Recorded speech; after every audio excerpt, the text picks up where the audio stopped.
Hi friends, welcome back to my channel. My name is Cassie Marie and this is No Culty Vibes, where we talk about all things cults and pop culture. Today's video is just a short one about Lauryn and Michael Bosstick from The Skinny Confidential, him and her podcast, and Dear Media. I'm sharing my opinions on why I think Lauryn and Michael and The Skinny Confidential, him and her podcast, is a little bit culty. And then I responded to a comment I got on the original TikTok I made about it, so I wanted to include that in here as well to just add to the discussion. But before we get started, make sure that you like and subscribe.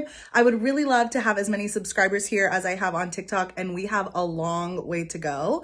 And also check out the links in the description box for stickers and bookmarks, and check out my Amazon storefront where I have lots of recommendations for celebrity cult memoirs, regular cult memoirs, and lots of books where you can read up and learn more about cults. And of course, leave me some comments after you watch the video. Let me know what you think about this topic and add to the conversation. You know who I actually think is pretty culty? Lauryn and Michael Bosstick, The Skinny Confidential, him and her podcast. Don't get me started on Pookie and Jet. I actually know a little bit about some tea and some drama that they had with their Facebook groups that were really huge back in the day. But we'll get there in a second. That's not the only reason why I think they're pretty culty. I think they're culty because they platform a lot of really culty people, a lot of grifters, especially in the wellness space, that have no expertise in certain areas and spread harmful messaging. They also have quite a few very conservative, almost fundamentalist thought processes and belief systems that come out in some of their content that they produce, but not Christian conservative, more new agey conservative. Anyway, Lauryn's been popping up on my FYP lately. Let's watch this clip to get us sufficiently irritated before I continue. I don't let her go hang out with girls that complain all the time. He doesn't either.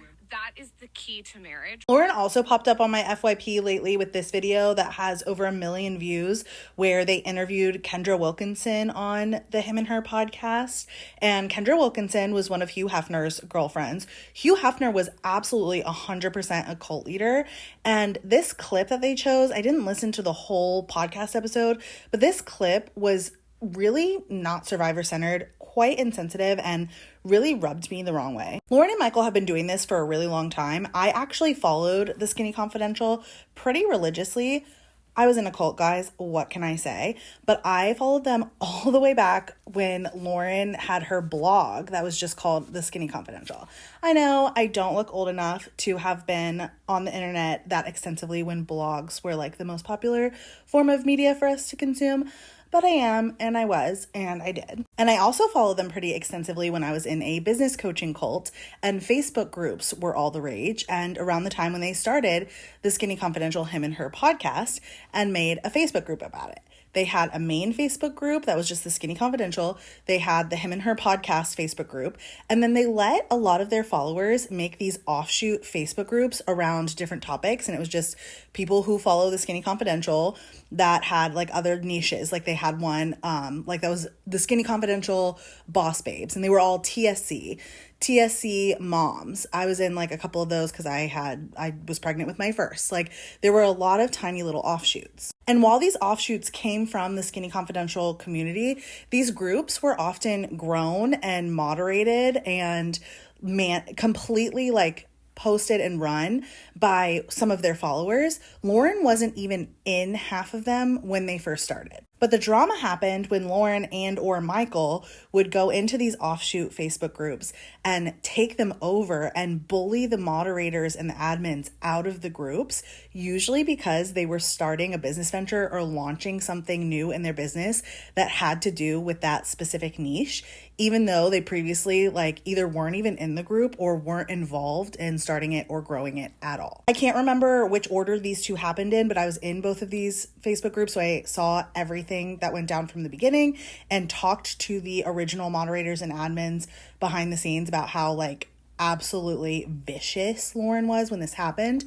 But it happened to the TSC moms group when Lauryn became pregnant with her first, because obviously she was about to start doing a lot of mom content and wanted that group to promote different mom things that she was doing and have like an established audience. And she went in there and took it over just before she announced her pregnancy. And she was very, very mean to the initial moderators because she kicked everyone that had control of it out. She wanted full control of it, and she didn't want anyone else to be able to promote anything because she then used it to promote baby products and podcast episodes and things like that. And then the TSC, like, Boss Babes group was one of the biggest offshoot groups that Lauryn was not even in. And she got herself let in, to which the girls who were fans of hers were very excited about. And then when she was in there, she told them that she was going to take over administration and moderation of the group, that they weren't allowed to post about their businesses anymore, and that she was going to be the one to approve or disapprove everything. And the girls who had started and grown that group grew it on Instagram, grew it on Facebook, grew it well outside of the Skinny Confidential brand and name. It just said TSC in the group name because that was where the initial group of girls came from. But a lot of people in that group didn't know what TSC even was or stood for because Lauryn was never in it. So they put up a lot more of a fight because they monetized their businesses off of this group and had worked hard for over a year to grow it to like a huge following. And she threatened them with lawsuits and wanted them to sign, like, she threatened them with legal and not legal things, and had her followers and minions and her people in her little cult and her inner circle bully them out of this group, and eventually did take control, and they relented because they feared for legal backlash if they did it. And she took over that group because her and one of her best friends, Lauryn, and one of her best friends were launching a like ebook kind of thing, like mini course almost, of like how to start and grow your own business. So it was all motivated by her wanting to monetize her own offers. Anyway, there's a lot more to dive into as to where these two came from, how their businesses originated, and the different people that they've bullied in their various businesses, the different people that they've worked with. But those are my just overview thoughts, my initial thoughts. I'm sure there's much, much more to discover. I actually want to talk about this clip that we're referencing from the Skinny Confidential Him and Her podcast that they did with Pookie and Jet, because this thought process in and of itself can be a form of control and manipulation, and can be a tactic of undue influence. We've really made a conscious effort to put people in our life that want to be together, that are couples. And that is so important, especially when you are looking for the right person, like kind of associating yourself with couples that like being together, that aren't talking about each other behind their back. Like, I don't let her go hang out with girls that complain all the time. And I say that, like, I know that's like a lot of women don't like to feel that. Like, I recently really... I got no patience for it. I'm like, if you want to go hang out with the gals that are clucking about how terrible their husbands are, like, can't do it. And I don't put my foot down on a lot of things because I don't want that. And vice versa. Imagine I'm going and hang out with a bunch of guys like, hey, let's go like find some other women and like screw your wife. Like, I don't like that energy. I agree. And whenever I see couples doing that, I'm like, well, listen, like, you're around a bunch of people that hate their marriages and hate their spouses and don't want to be around. They're complaining all the time. It's not healthy. Obviously, my biggest problem here is that I don't let her hang out with people that complain, especially since the way that he phrased that was, I don't put my foot down about a lot of things, but this is something that I put my foot down about. And if she's hanging out with people that complain all the time, she's just not allowed. And like, aside from the obvious personal autonomy, like, if you cannot determine for yourself who you feel is healthy or unhealthy or fun or not fun for you personally to hang out with, if your spouse or your partner has to dictate that for you, you don't have personal autonomy, and that is highly manipulative and coercive. But also, cults often demonize gossiping and complaining. That's usually because the leaders don't want people talking to each other and finding things out that they align with on certain things. Even if it is a complaint, it can be a legitimate complaint.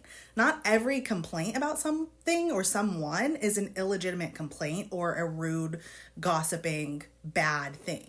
So like, going back to this example, if Michael doesn't allow Lauryn to hang out with friends that gossip or complain or shit talk their husbands all the time because he's afraid that she will get comfortable or feel the need to complain or shit talk about him, that is controlling. Sometimes it's good to vent to your friends about your partner. Sometimes it's nice to have that outside perspective and validation. And usually with good friends, they usually will give you good advice. It's fine to talk to your close friends about your spouse and vent on occasion. And if Michael doesn't want Lauryn to complain about him or talk shit about him, he probably should worry about being a good spouse and not giving her a lot to complain about. Because listen, to an extent, I get this. One of my best friends and I have talked about this before, about like being around women who complain about their husbands all the time. And like, we wonder if they even like their spouses, and they might not. And that's none of our business. And sometimes it's not super fun to hang out with people that complain about their spouses all the time or seem to not like them. But that's my decision, her decision, of what we think we can tolerate or we want to be around or we want to experience.